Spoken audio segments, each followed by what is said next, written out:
नमस्कार, आश्रम YouTube channel पर आपका बहुत बहुत स्वागत है। जिन्होंने अभी तक मेरे चैनल को सब्सक्राइब नहीं किया है, कृपया सब्सक्राइब कर लें। यह पूर्णतः निःशुल्क है। आज का हमारा विषय है व्यवसाय के क्षेत्र में सफल होने वाले चिन्हों के विषय में।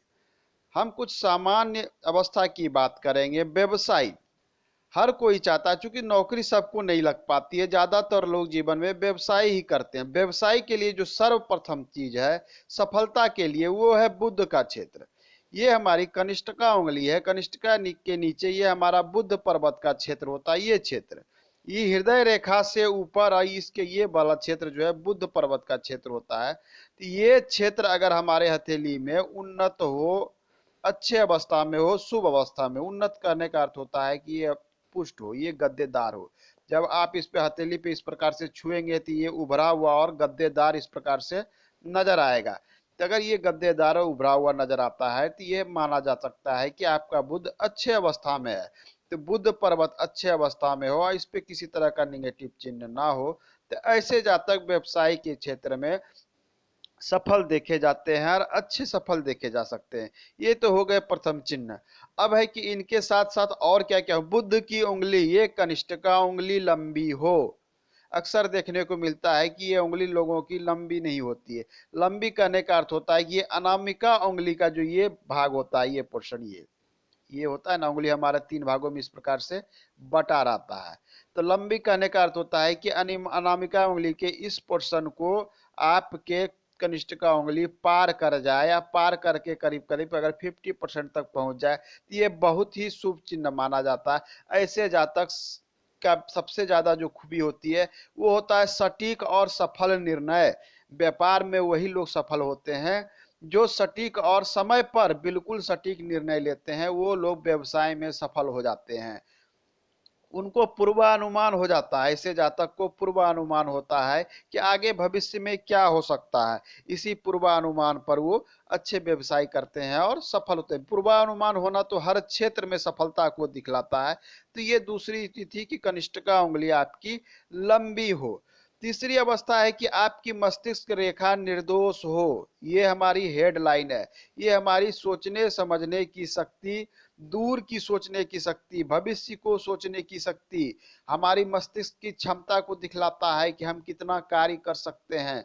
दिमाग हमारा कितना दूर तक सोच सकता है, क्या क्या सोच सकता है। क्योंकि व्यवसाय करना साधारण चीज नहीं है।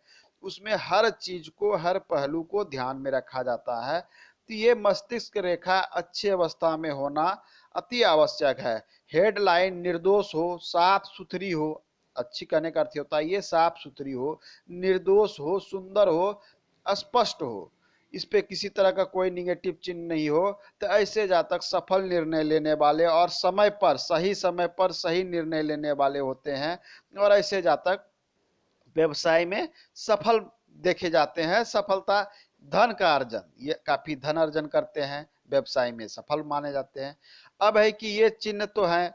अब है कि सूर्य रेखा अगर अच्छी अवस्था में हो, सूर्य रेखा निर्दोष हो और क्लियर हो, भाग्य रेखा अच्छी अवस्था में हो, चूंकि ये सब कुछ कॉमन रेखाएं हैं।